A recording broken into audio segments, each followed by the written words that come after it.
Sagres Internacional. Os principais fatos do cenário mundial com credibilidade e análises profundas. E quem nos atualiza sobre as notícias internacionais aqui no Sagres em Tom Maior é o professor de História e Geopolítica Norberto Salomão, do podcast Sagres Internacional. Professor, seja bem-vindo mais uma vez. Obrigado, Johan. Satisfação estar com você, estar com todos aí que nos acompanham.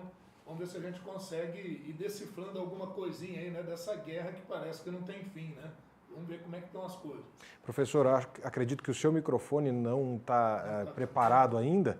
Professor Norberto Salomão, que traz hoje, né, as informações aqui para a gente do Sagres Internacional, nossa produção.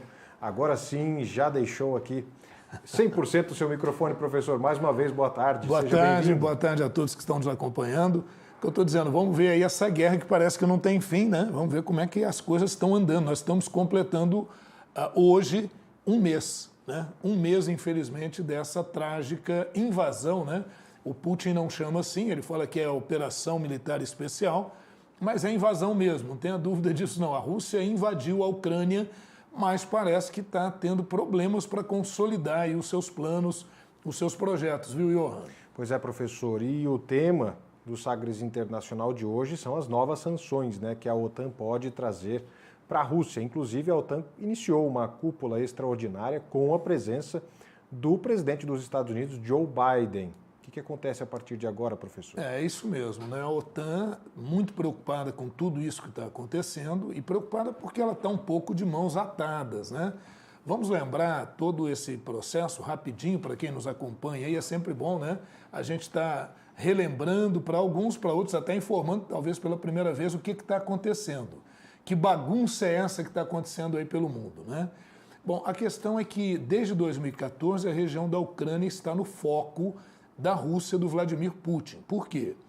Lá na Ucrânia você tem habitantes que são russos, habitantes que são ucranianos, e a Rússia há muito já queria retomar o seu protagonismo no cenário internacional. Começou a partir dos anos 2000, com a ação na Chechênia, tomou a Chechênia, o governo checheno se integrou ao que é a Rússia hoje.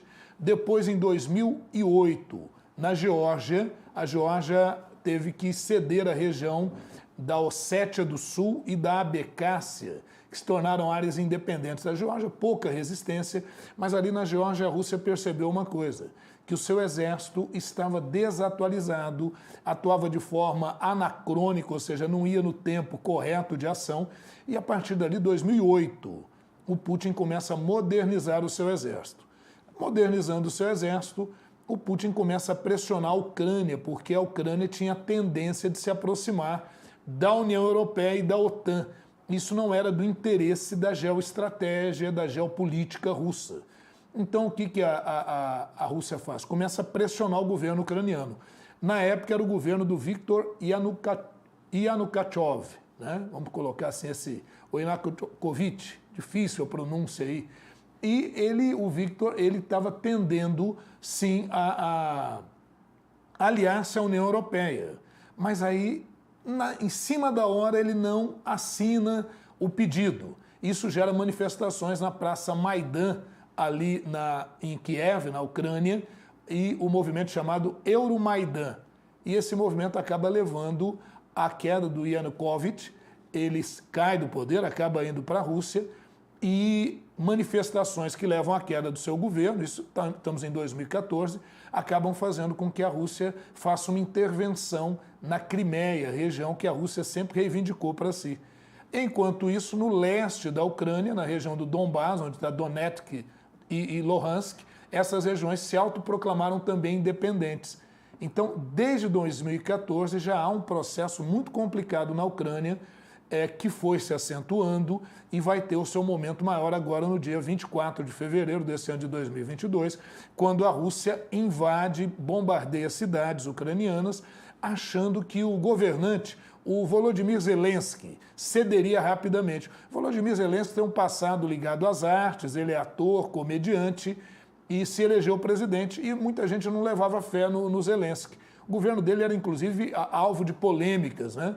E quando a Rússia invade, não se imaginou que o Zelensky se tornaria um herói na Ucrânia, porque ele vai conseguir captar todo aquele sentimento nacionalista ucraniano e propõe uma resistência contra os russos. Então, o que está acontecendo é a Rússia invade a Ucrânia, mas não consegue efetivar plenamente os seus planos de uma ocupação rápida, de um domínio rápido sobre a região. Isso tudo acabou gerando um esforço do Ocidente, um esforço dos Estados Unidos, da União Europeia, já milhões de dólares e de euros já têm sido despendidos para auxiliar a Ucrânia, porque a Ucrânia não pode sofrer intervenção da OTAN, somente países que fazem parte da OTAN, né? Então, a Ucrânia tem recebido auxílio com armas, com dinheiro, com ajuda humanitária, e isso tem garantido uma manutenção da resistência ucraniana. Pois é, mas só isso não tem bastado, porque a Rússia tem agido de forma muito dura, principalmente, quem está vendo o mapinha aí, na região de Mariupol, essa região mais ao sul da Ucrânia, e é uma área portuária importante. Daqui a pouco a gente mostra até um outro mapinha para a gente destacar melhor isso, mas vocês estão vendo aí, nessa parte de preto do mapa, eu peço até que mantenha um pouquinho o mapa, vocês estão vendo aí o Mar Negro, né, mais embaixo, abaixo da Crimeia, na parte de baixo do seu vídeo. E na parte mais alta, à esquerda do seu vídeo, você está vendo o Mar Báltico. As repúblicas bálticas são essas aí, da Lituânia, Letônia e Estônia. Abaixo você está vendo a Polônia, Eslováquia, Hungria, Romênia, Bulgária. Você está vendo que está tudo de pretinho, essas são áreas que fazem parte da OTAN. Então, só volta um pouquinho no mapa para mim, por favor, naquele mapazinho anterior. Isso aí, obrigado. Só mantendo um pouquinho. Vocês estão vendo que a parte preta parece uma pinça em direção à Rússia e à Belarus. Belarus é um país que é aliado da Rússia, o de amarelinho é a Rússia, e você vê como é que a Ucrânia, coitadinha, né? Está aí no meio dessa confusão e a Rússia tentando abocanhar várias dessas regiões. Para quem está nos ouvindo, vai nos perguntar, mas espera aí, a Rússia quer que a Ucrânia se torne uma parte da Rússia? Na verdade, não é essa a pretensão. É que a Rússia constitua um Estado fantoche, um Estado tampão, ou seja, uma espécie de bloqueio contra qualquer tipo de avanço da OTAN, garantindo esse espaço russo. Como os russos atacaram Mariupol? Podemos passar para outro mapinha só para a gente localizar rapidinho. Isso. Se você pegar, aí eu que risquei esse mapinha, fiz uns risquinhos aí para observar. Você está vendo que está uma parte pontilhada vermelha embaixo, eu que pontuei isso aí. Mariupol está de um lado, e você do lado do seu lado direito, do seu vídeo, abaixo, e a Odessa está do lado esquerdo do seu vídeo. Se a Rússia conseguir dominar essa região, simplesmente ela consegue isolar qualquer abastecimento por mar na Ucrânia. Você pode ver que essa área ao sul é a área portuária da Ucrânia. Esse é o plano da Rússia. Mariupol está praticamente 90% da cidade destruída. Isso preocupou muito a OTAN. No dia 15 de março, o Jens Stoltenberg, que é o presidente da OTAN, já marcou essa reunião extraordinária para o dia 24 agora de março. E aí o presidente Joe Biden realmente, como você bem disse, Johan, o presidente Joe Biden sai dos Estados Unidos, vai para a Europa, uma viagem arriscada, porque você imagina, um avião desse pode sofrer um ataque, pode cair, né? E ele vai para a Europa para 3 reuniões extraordinárias. Uma é da OTAN, qual o propósito dessa reunião da OTAN? Ampliar as sanções contra a Rússia. A outra é com a União Europeia e a outra é com o G7, o grupo do G7. Então esses são os compromissos do Biden. Fora isso, é um compromisso na Polônia com Andrzej Duda, que é o presidente da Polônia. A Polônia é o país que está dando maior suporte para os refugiados ucranianos, que hoje contam com aproximadamente 4 milhões de ucranianos que fugiram dessa guerra horrorosa, que gera crise humanitária, que gera uma série de problemas.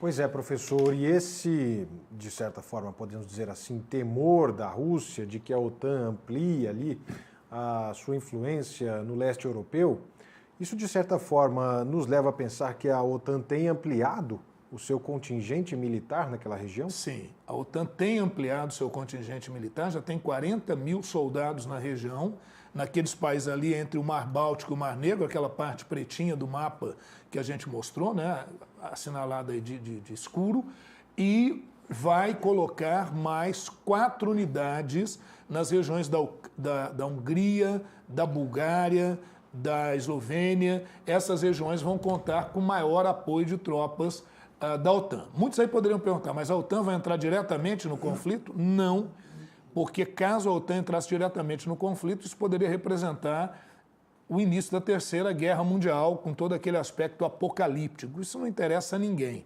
É muito importante que se entenda, gente, que nem o Putin é louco, é um maluco que está atacando sem nenhum sentido, não é essa a ideia. O Putin quer ampliar o domínio geoestratégico da Rússia, e para isso a Ucrânia é um ponto fundamental, e nem de outro lado a OTAN ou Joe Biden estão sendo assim moles. Né? Muita gente pode dizer, mas ninguém faz nada, ninguém pode atuar, cadê essa ONU que não atua? Né? Nós já até explicamos isso em outras edições aqui, a ONU não age por conta própria, ela depende da ação dos países que a compõem. Então, respondendo à sua pergunta, viu, Johan, sim, a OTAN está aumentando o número de contingente, mas não é porque pretenda atacar a Rússia, é muito mais para gerar uma pressão e proteger aquelas áreas de qualquer ação mais intensa da Rússia em outros países que não a Ucrânia, onde ela já está atuando. E aí a pergunta que não quer se calar, a Rússia poderia atacar outros países ali? Bom, vamos pensar do ponto de vista como se fosse um jogo, um jogo de xadrez, um tabuleiro. Só tem 2 países que a Rússia poderia atacar sem sofrer uma sanção direta da OTAN, né? Que são a Suécia e a Finlândia. A Suécia e a Finlândia não fazem parte da OTAN, mas já estão começando a pensar seriamente nisso. O que acontece? É porque a OTAN só pode agir militarmente naqueles países que fazem parte da sua unidade. O artigo 5º lá do Estatuto da OTAN faz essa afirmação.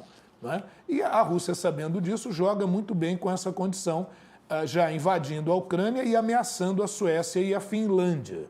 Outras áreas como a Polônia, a Letônia, a Estônia, a Eslovênia, essas áreas não, porque essas áreas já se integraram à OTAN.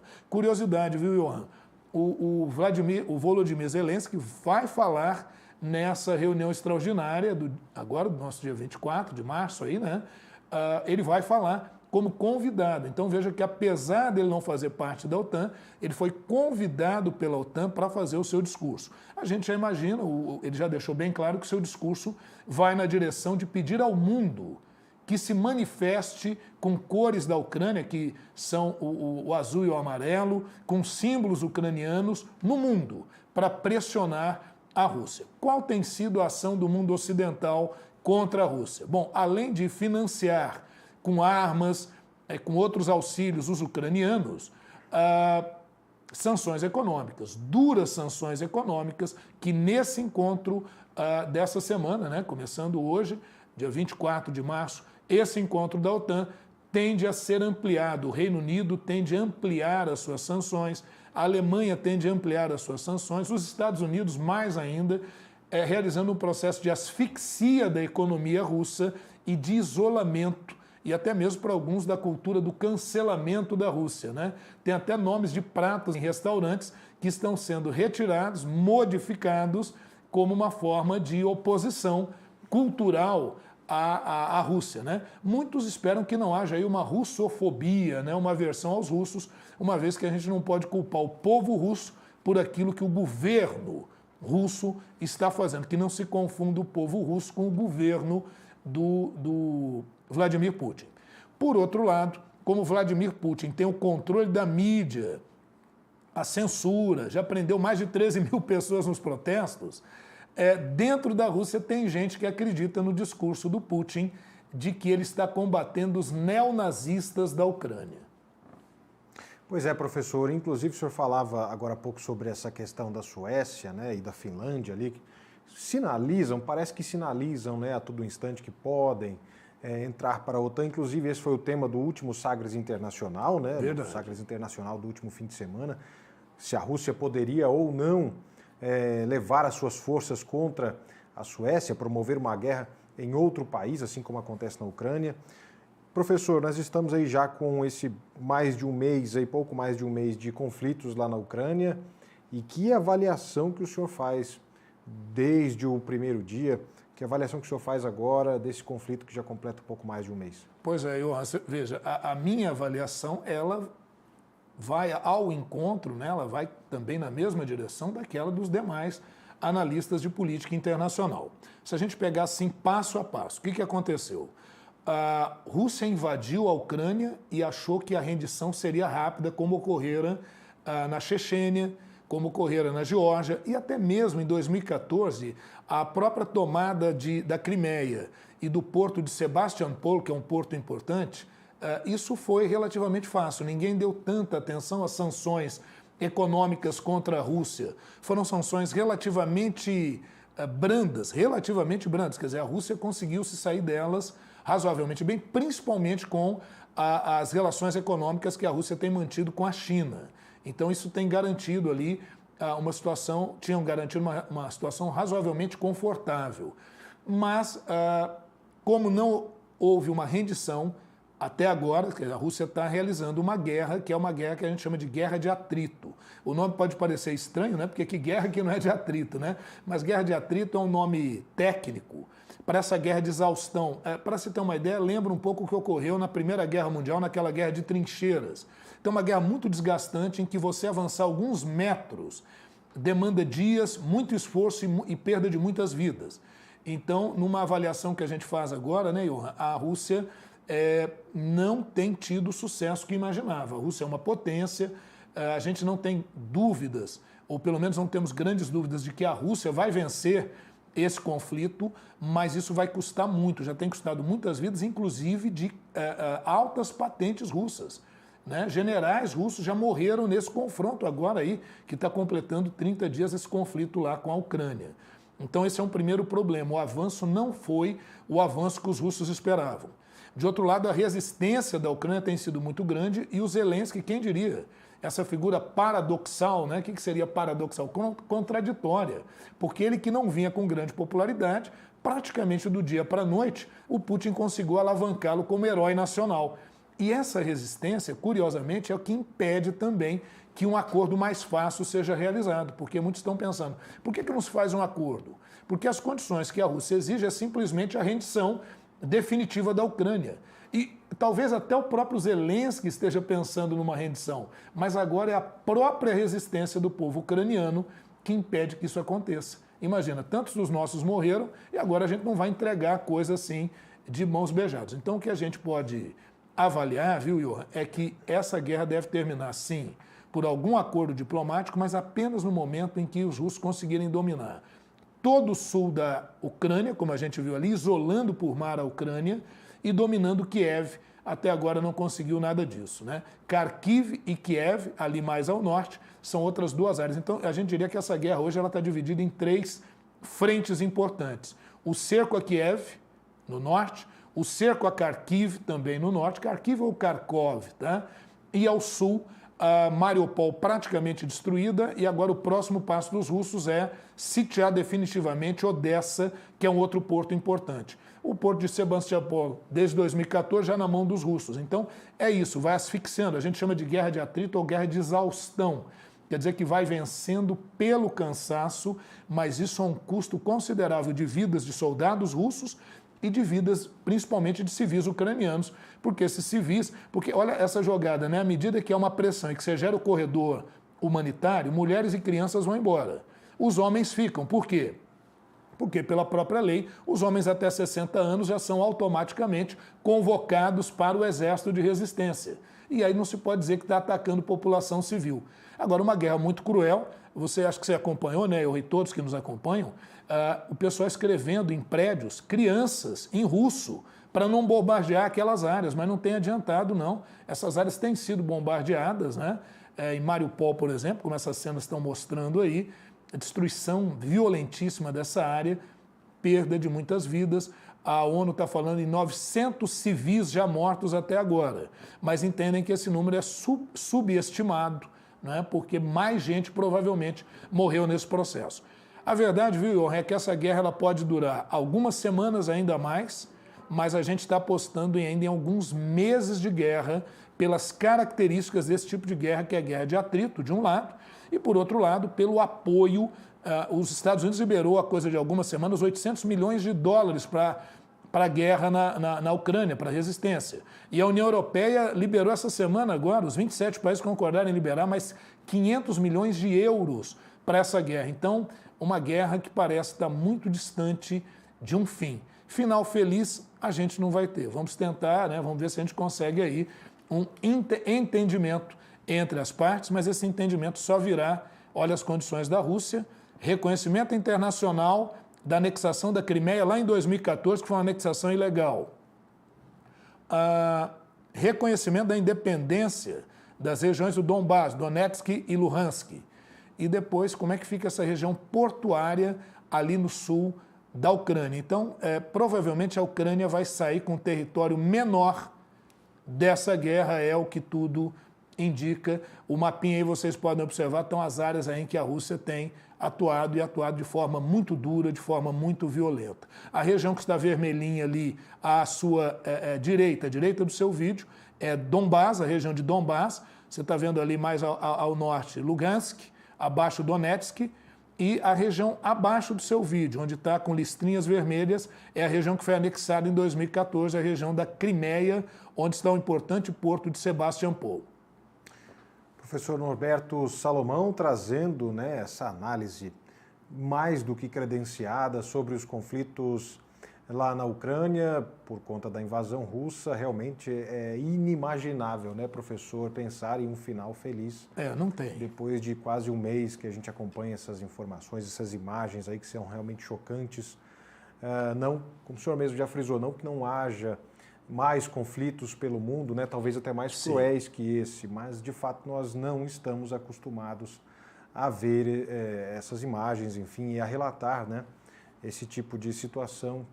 E é muito difícil pensar mesmo, porque a Rússia não vai abrir mão de tudo que ela fez até agora, e a Ucrânia, o próprio presidente, talvez não abra mão dessa resistência que ele conseguiu gerar, né, na população. Muitas vidas se perderam, até porque ele adquiriu, rendição talvez nem se cogita. E até porque ele adquiriu capital político. Se antes ele era um político até ridicularizado, chamado de o humorista que virou político, o palhaço e tal, ele agora ganha credenciais, não só nacionais, mas ele ganha credenciais internacionais.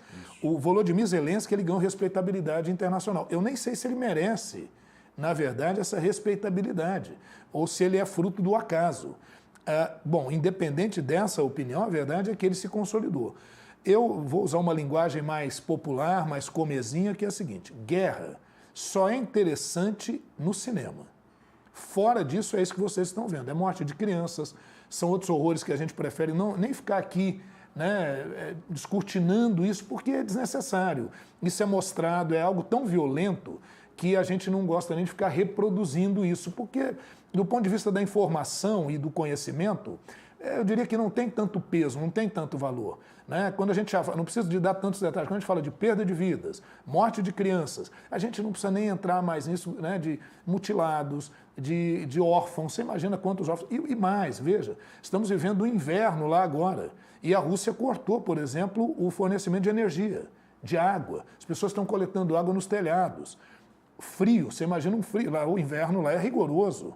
Então tem gente que está passando frio, está passando fome, está vendo dificuldade de chegar alimentos. Então é um quadro realmente muito difícil. Agora, eu penso, viu, Johan, você que está aqui juntinho comigo, me ouvindo, eu te pergunto se eu estou sendo claro na minha explicação, porque a gente tenta fazer a síntese, e a vocês que nos acompanham. Eu acho que tem os meios para vocês aí entrarem em contato aqui com o nosso Sistema Sagres e dizer se a gente está sendo claro o suficiente, se você quer mais explicações, né, o que você acha do nosso trabalho, que é importante a gente ter esse feedback de quem está nos acompanhando aí, né, Johan? Verdade, professor. E não só aqui, né, como também no próprio podcast Sagres Internacional, você pode interagir, pode dar de fato seu feedback, falar em como nós estamos levando a informação desse conflito até você. Essa análise é fundamental, sim. Professor Norberto Salomão, obrigado mais uma vez por essas explicações, por trazer de fato informações credenciadas de qualidade sobre isso que a gente está acompanhando aqui diariamente também.